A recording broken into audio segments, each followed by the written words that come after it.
होगा कि यहाँ पर मैं टाटा पावर को बाय करूँ या अदानी पावर को बाय करूँ, कौन से पावर स्टॉक को बाय किया जाए। जिस तरीके से पावर की डिमांड यहाँ पे लगातार बढ़ती जा रही है, एक मल्टीबैगर सेक्टर में कहूंगा इसको कि आने वाले समय में अगर इकोनॉमी ग्रो करेगी, यहाँ पर इंडिया ग्रो करेगा तो पावर सेक्टर भी ग्रो करेगा। इस आधुनिक दुनिया के अंदर अर्थव्यवस्था का अगर ग्रोथ आपको देखना है तो बिजली भी एक इंपॉर्टेंट पार्ट, पावर सेक्टर भी एक इंपॉर्टेंट पार्ट रहने वाला है। बिजली यहाँ पर कह सकते हैं कि किसी भी देश का एक बुनियादी ढांचा है जो सबसे महत्वपूर्ण एक फैक्टर रह सकता है। इसीलिए हर कंट्री की जिम्मेदारी होती है कि यहाँ पर लोगों को सस्ती बिजली मिल सके और उनकी बिजली की कम से कम एटलीस्ट पूरी यहाँ पर खपत पूरी हो सके, उनकी आपूर्ति पूरी हो सके। देख सकते हैं आप गांव-गांव के अंदर बिजली पहुंच सके, वहां पे लोग खेती के अंदर यूज करेंगे और साथ ही में इंडस्ट्रीज को भी पूरी की पूरी यहाँ पर बिजली मिले और साथ ही में यहाँ पर रेजिडेंशियल इलाकों के अंदर भी पूरी यहाँ पर पावर सप्लाई हो सके। हालांकि कंट्री के कई यहाँ पर स्टेट्स में और सिटीज में हम देखते हैं कि यहाँ पर बिजली आपूर्ति पूरी नहीं हो पाती, जिसके चक्कर में यहाँ पर जो डेटा निकल कर आते हैं वो उसमें यही बताया जा रहा है कि प्रति व्यक्ति जो यहाँ पर खपत है वो बहुत कम है दूसरे देशों की तुलना के अंदर। वहीं अगर बात करें भारत की तो भारत तीसरा सबसे बड़ा यहाँ पर बिजली का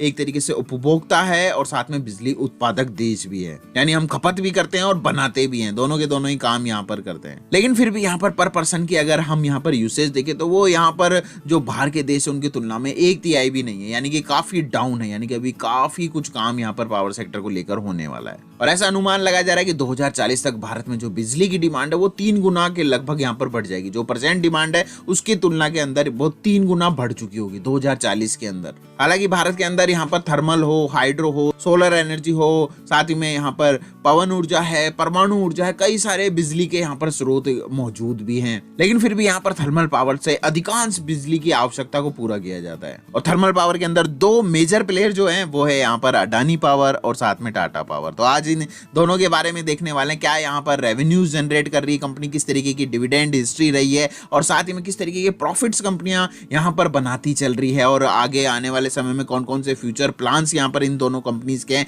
जिसके चलते हमें आखिर अगर एक स्टॉक चुनना है तो कौन सा स्टॉक यहाँ पर चुने। जरूरी है यहाँ पर सबसे मेन कि आखिर अगर आप पावर इंडस्ट्री का एक स्टॉक चुनना चाहते हैं तो यहाँ पर जो अभी तक परफॉर्मेंस है और फ्यूचर जो प्रोस्पेक्टिव हमें नजर आ रहा है, जो ग्रोथ प्रोस्पेक्टिव नजर आ रहा है, तो उसको देखते हुए किस स्टॉक में निवेश किया जाए। हालांकि दोनों ही कंपनियां बढ़िया है, लेकिन फिर भी यहाँ पर अगर एक ही चूज करना है तो उसका जवाब आपको इस वीडियो के अंदर मिलने वाला है। और साथ ही में टेक्निकल चार्ट पे भी देखेंगे कि आगे आने वाले समय में शॉर्ट टर्म और लॉन्ग टर्म टारगेट्स इन दोनों स्टॉकों के क्या रहने वाले हैं। तो चलिए शुरू करते हैं। सबसे पहले तो मैं आपसे यहाँ पर बात करता हूँ अदानी पावर, जो कि एक डाइवर्सिफाइड कंपनी है। अदानी ग्रुप की largest private thermal power producer है इंडिया के अंदर। थर्मल पावर के अंदर किंग कंपनी इसको कहा जाता है। अदानी पावर और इससे रिलेटेड जो भी यहाँ पर इसकी सब्सिडरी है वो यहाँ पर पावर को सेल करती है, जो कि यहाँ पर अलग अलग कॉम्बिनेशन से कंपनी यहाँ पे लॉन्ग टर्म पावर और साथ में शॉर्ट टर्म पावर कई सारे प्रोजेक्टों पे यहाँ पर कंपनी बिजली सप्लाई कर रही है। वहीं अगर बात करेंगे कंपनी के रेवेन्यू मिक्स की तो यहाँ पर पावर सप्लाई से कंपनी के पास 98% का रेवेन्यू जनरेट हो रहा है। बाकी 2% बचा है उसको तो हटा दीजिए आप यहाँ पर। और जो कंपनी की पावर यहाँ पर थर्मल पावर कैपेसिटी लगभग 12,410 मेगावाट के आसपास है, जो कि 6 पावर प्लांट से जो कंपनी ने यहाँ पर गुजरात, महाराष्ट्र, कर्नाटक, राजस्थान और छत्तीसगढ़ के अंदर लगा रखे हैं। और इन सभी प्लांटों के अलावा कंपनी के पास लगभग 40 यहाँ पर मेगावाट सोलर पावर प्लांट भी है जो गुजरात के अंदर कंपनी मेंटेन कर रही है। और साथ ही में कंपनी की प्लानिंग है कि अपकमिंग पावर कैपेसिटी को कंपनी यहाँ पर 7,000 मेगावाट कैपेसिटी यहाँ पर और बनाने की यहाँ पर जुगाड़ में चल रही है। यहाँ पर कंपनी की प्लानिंग चल रही है जो कि मध्य प्रदेश, गुजरात, राजस्थान, झारखंड और कर्नाटक स्टेट के अंदर अलग अलग प्रोजेक्टों से निकल कर आएगी। वहीं अगर बात करें टाटा पावर की तो टाटा पावर का बिजनेस काफी यहाँ पर डाइवर्सिफाइड बिजनेस है। मेनली कंपनी यहाँ पर पावर को जनरेट करती है, ट्रांसमिशन करती है और डिस्ट्रीब्यूशन ऑफ इलेक्ट्रिसिटी का यहाँ पर काम करती है। मेनली यहाँ पर जो कंपनी के पास जो इलेक्ट्रिसिटी प्रोड्यूस करती है वो रिन्यूएबल सोर्सेज के द्वारा करती है। साथ ही में कंपनी यहाँ पर और भी कुछ मैन्युफैक्चरिंग करती है, जो कि यहाँ पर सोलर रूफ मेड प्लांट्स है। साथ ही में 1 लाख से ज्यादा यहाँ पर इलेक्ट्रिक व्हीकल चार्जिंग स्टेशन जो कि 2025 तक कंपनी इंस्टॉल करने की पूरी यहाँ पर प्लानिंग बना चुकी है। यानी कि यहाँ पर सिर्फ थर्मल पावर के ऊपर ही डिपेंड नहीं है, इसके अलावा सोलर एनर्जी, साथ में रिन्यूएबल एनर्जी के अंदर भी यहाँ पर टाटा पावर जा चुकी है। तो टाटा पावर अदानी पावर की तुलना में काफी बेटर यहाँ पे नजर आ रही है। और साथ ही में देख सकते हैं लगभग 12,808 मेगावाट ऑलरेडी यहाँ पर थर्मल, हाइड्रो, रिन्यूअल और साथ में यहाँ पर पावर प्रोजेक्ट के अलग अलग कैटेगरी से यहाँ पर कंपनी अपनी बिजली को फिलहाल यहाँ पर कैपेसिटी को मेंटेन कर रही है। और जिस तरीके से अदानी पावर में हमने देखा था कि 98% वो थर्मल अपने प्रोजेक्टों से यहाँ पर बिजली जनरेट करी, वहीं पर कंपनी यहाँ पर टाटा पावर 69% का टोटल शेयर रहने वाला जो कि थर्मल अकाउंट से यहाँ पर जनरेट हो रहा है। और उसके अलावा सोलर के ऊपर भी चल रहा है, विंड एनर्जी के ऊपर भी चल रहा है, हाइड्रो एनर्जी पे भी 7% है, और इसके अलावा वेस्ट हीट रिकवरी से भी 3%। यानी कि कंपनी यहाँ पर सिर्फ थर्मल पावर के ऊपर ही यहाँ पर डिपेंड नहीं है, उसके अलावा भी कंपनी यहाँ पर सोलर और renewable energy, wind energy, hydro energy, इसके ऊपर भी बाकी का जो 31% बचा हुआ है वो बाकी सोर्सेज से भी, और धीरे धीरे रिन्यूएबल एनर्जी और सोलर एनर्जी की भी कैपेसिटी को बढ़ाती चल रही है। साथ ही में यहाँ पर 4000 मेगावाट्स लगभग अल्ट्रा मेगा पावर प्रोजेक्ट के तहत मुंद्रा बेस्ड यहाँ पर सुपर क्रिटिकल कोल टेक्नोलॉजी के ऊपर भी कंपनी का काम चल रहा है, जो कि एक अच्छा खासा यहाँ पर कंपनी को ग्रोथ देगा।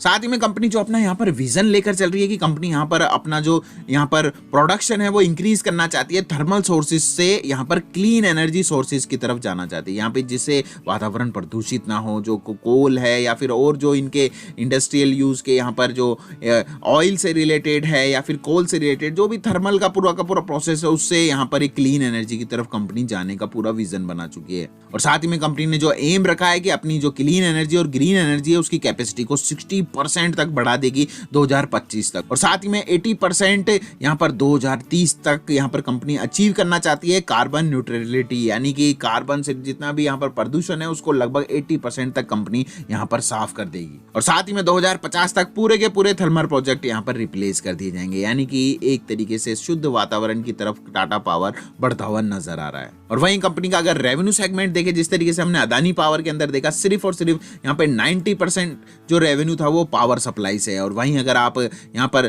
टाटा पावर का देखेंगे तो अगर यहाँ पर जनरेशन सेगमेंट से देखेंगे 37% रेवेन्यू है। वहीं जैसे कोल है, गैस है, ऑयल, इन सभी तरीकों को यूज करके जो भी यहाँ पर जनरेशन होती है पावर का। साथ ही में रिन्यूएबल सेगमेंट से 16% रेवेन्यू जनरेट हो रहा है, ट्रांसमिशन और डिस्ट्रीब्यूशन से 46% रेवेन्यू जनरेट हुआ। और इसके अलावा और भी कई सारी चीजें यहाँ पर कंपनी की है, और कंपनी का जो मेन फोकस है रिन्यूअल, ट्रांसमिशन और डिस्ट्रीब्यूशन के ऊपर, साथ ही में सोलर रूफटॉप्स है, सोलर पंप्स है, माइक्रो ग्रिड्स है, इलेक्ट्रिक व्हीकल चार्जिंग है, एनर्जी सर्विसेज है, होम ऑटोमेशन, और साथ ही में फ्लोटिंग सोलर, और कई सारे यहाँ पर अलग सेगमेंट जो कि रिन्यूएबल एनर्जी से भी निकल कर आ रहे हैं। यानी कि टाटा पावर कहीं ना कहीं अदानी पावर से बहुत ज्यादा यहाँ पर एक तरीके से मैं कहूंगा कि ज्यादा यहाँ पर क्राइटेरिया कवर करता चल रहा है, और क्लीन एनर्जी, रिन्यूएबल एनर्जी की तरफ अपना फोकस करके चल रहा है। और आइए अब एक नजर डालते हैं यहाँ पर प्रॉफिटेबिलिटी के ऊपर। सबसे पहले मैं अदानी पावर आपको दिखाना चाहता हूँ किस तरीके की यहाँ पर कंपनी की सेल्स चल रही है। यहाँ पर अगर बात करें रिसेंट क्वार्टर के अंदर, रिसेंट ईयर के अंदर 3 क्वार्टर के अंदर कंपनी ने 23,000 करोड़ की सेल्स करी है। वहीं अगर ऑपरेटिंग प्रॉफिट देखेंगे 6,196 करोड़ के ऑपरेटिंग प्रॉफिट है। वहीं अगर नेट प्रॉफिट देखेंगे तो 280 करोड़ के। इसके अलावा 2021 के अंदर अगर सेल्स की बात करें तो 26,000 करोड़ थी,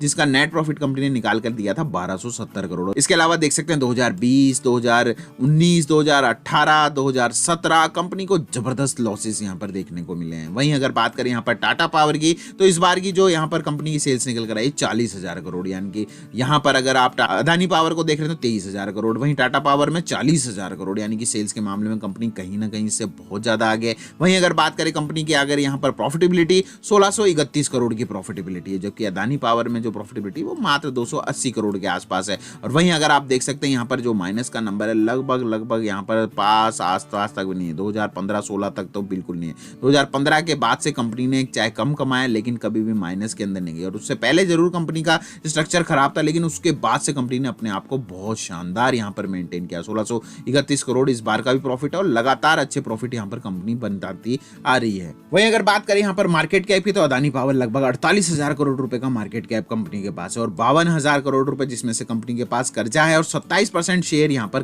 कर्जे में यानी कि गिरवी रखे हुए हैं। वहीं अगर टाटा पावर की बात करेंगे 72,000 करोड़, यानी कि अदानी पावर से कहीं बड़ी कंपनी है। साथ ही में कर्जे की बात करेंगे 50,000 करोड़, यहाँ पर भी कर्जा है, लेकिन उसके तुलना में देख सकते हैं जितना मार्केट कैप है अदानी पावर का उससे ज्यादा उसके पार यहाँ पर कर्जा है। जबकि यहाँ पर टाटा पावर की अगर बात करेंगे तो 72,000 करोड़ में से 49,000 करोड़ कर्जा है। अब यहाँ पर आपका क्वेश्चन उठेगा कर्जा क्यों है, तो यहाँ पर कर्जा इसलिए होता है क्योंकि इतना बड़ा इंफ्रास्ट्रक्चर और कैपेक्स यहाँ पर चाहिए होता है, क्योंकि ये जो पावर कंपनी जो सबसे पहले बहुत पैसे की रिक्वायरमेंट यहाँ पर होती है, उसके बाद प्रॉफिट भी उसी तरीके से बनते हैं जिस तरीके से यहाँ पर कंपनी ने इंफ्रास्ट्रक्चर खड़ा किया, जिसकी वजह से इन कंपनीज पे डेब्ट जरूर देखा जाता है। और काफी टाइम से पावर सेक्टर का एक तरीके से इतिहास भी गवाह रहा है कि कोई ज्यादा अच्छी सिचुएशन में रहा नहीं, जिसके चलते भी कर्जे हैं। लेकिन अब पावर सेक्टर एक अलग लाइमलाइट सेक्टर बन चुका है, अलग कैटेगरी की तरफ जा चुका है, एक मल्टी बैगर सेक्टर बनकर आपको ये दिखा सकता है। और वहीं अगर प्लेज परसेंटेज की बात करेंगे तो नाम मात्र सा कुछ प्लेज है यहाँ पर, और वैसे भी टाटा ग्रुप की कंपनी है तो बिल्कुल विश्वास किया जा सकता है। वहीं अदानी ग्रुप के ऊपर देख सकते हैं 27% शेयर अपने यहाँ पर गिरवी रख रखे हैं। वहीं टाटा पावर के अंदर पास लगभग यहाँ पे नाम मात्र सा कुछ है। और साथ ही में अगर कैश रिजर्व की बात करेंगे 4600 करोड़, साथ में फ्री कैश फ्लो भी लगभग 6600 करोड़ के यहाँ पर टाटा पावर के पास मौजूद है। वहीं अगर अदानी पावर का देखेंगे तो उसकी तुलना में काफी कम कैश रिजर्व और फ्री कैश फ्लो यहाँ पर इसके पास है। और वहीं अगर पी मल्टीपल की बात करेंगे मात्र 42 की पी पे आज की तारीख में स्टॉक का पी यहाँ पे नजर आ रहा है। इंडस्ट्री का पी लगभग 63 का, जबकि टाटा पावर का पी मात्र यहाँ पर 42 का आसपास का नजर आ रहा है। वहीं अगर अदानी पावर की बात करेंगे तो 172 का पी, जो कि इंडस्ट्री पी से बहुत ज्यादा इस टाइम नजर आ रहा है। हालांकि बात करें अगर दोनों ही कंपनीज की, दोनों ही कंपनी यहाँ पर बढ़िया है, लेकिन यहाँ पर जो मेजरली डाइवर्सिफाइड अगर आपको यहाँ पर कंपनी लेनी जिसमें रिन्यूएबल एनर्जी के ऊपर भी काम चल रहा है, साथ में यहाँ पर क्लीन एनर्जी की तरफ भी काम चल रहा है, और जितना भी थर्मल का से रिलेटेड जो कि एक पॉल्यूटेड सेक्टर है जिसको यहाँ पर रिप्लेस किया जा रहा है, तो वो टाटा पावर में कहीं ज्यादा दिख रहा है। और कभी कहीं ज्यादा प्रॉफिटेबल कंपनी भी टाटा पावर यहाँ पे नजर आ रही है। और एक नजर इनके चार्ट पे भी डाल लेते हैं। तो अगर आप टाटा पावर का चार्ट देखेंगे तो यहाँ पर देख सकते हैं एक लंबा चार्ट मैं आपको दिखा रहा हूँ जिसके अंदर 150 रुपए के ऊपर यहाँ पर स्टॉक चला गया था। उसके बाद से जबरदस्त गिरावट देखने को मिली। अदानी ग्रुप के ऊपर कई यहाँ पर मैनेजमेंट को लेकर कई सारे कंसर्न भी चले, और उसके बाद से स्टॉक में देख सकते हैं एक रेंज बाउंड स्थिति है। 100 रुपए से लेकर 125 रुपए तक के यहाँ पे एक रेंज के अंदर स्टॉक यहाँ पर फिलहाल काफी दिनों से काम करता हुआ नजर आ रहा है। वहीं अगर बात करेंगे आप यहाँ पे टाटा पावर की, तो टाटा पावर देखिए यहाँ पर भी एक अच्छा खासा अपस्टिक दिखा, और उसके बाद अपर लेवल्स ही बनाकर बैठा हुआ है। यानी कि ये जो पूरी की पूरी रेंज है लगभग 200 रुपए के आसपास से 250 रुपए की रेंज के अंदर स्टॉक फिलहाल काम करता हुआ नजर आया। तो एक बेस्ट लेवल आपके लिए बाइंग का 200 रुपए के आसपास बिल्कुल रह सकता है। 3 बार आपको यहाँ पर मौका दिया गया है जहाँ पे स्टॉक 200 से 250 रुपए तक चला जाता है। यहाँ पर भी देखिए जब से यहाँ पर, और अभी हाल ही के अंदर भी यहाँ पर 4-5 दिन पहले स्टॉक 200 रुपए के आसपास काम करता हुआ नजर आ रहा है। वहां से वापस स्टॉक में तेजी नजर आ रही है। फिलहाल स्टॉक 226 रुपए के आसपास नजर आ रहा है। तो शॉर्ट टर्म टारगेट आपके लिए 250 रुपए से 250 से 260 रुपए का तो शॉर्ट टर्म टारगेट है। और लॉन्ग टर्म के लिए अगर आप इस स्टॉक को रखना चाहते हैं तो कम से कम 2 से 3 साल इस स्टॉक को अपने पोर्टफोलियो में रखिए। काफी कुछ यहाँ पर उठापटक अंदर स्टॉक के अंदर भी चल रही है। दोनों स्टॉक अपनी अपनी कैटेगरी में बेस्ट है। यहाँ पर थर्मल पावर के अंदर अगर बात करें तो अदानी पावर एक सुपर स्टॉक है, लेकिन अगर यहाँ पर जो फ्यूचरिस्टिक यहाँ पर आपके लिए जनरेशन रहेगी तो उसके अंदर यहाँ पर सोलर एनर्जी, रिन्यूएबल एनर्जी पे ज्यादा फोकस यहाँ पर दिया जाएगा। तो टाटा पावर उसके अंदर बेस्ट यहाँ पर एक तरीके से कंपनी निकल कर आएगी। और साथ ही में इलेक्ट्रिक व्हीकल सेगमेंट के अंदर भी कंपनी को बहुत फायदा मिलने वाला है। तो टाटा पावर मेरी तरफ से बेस्ट चॉइस रहेगी। अगर आप सिंगल मुझसे नाम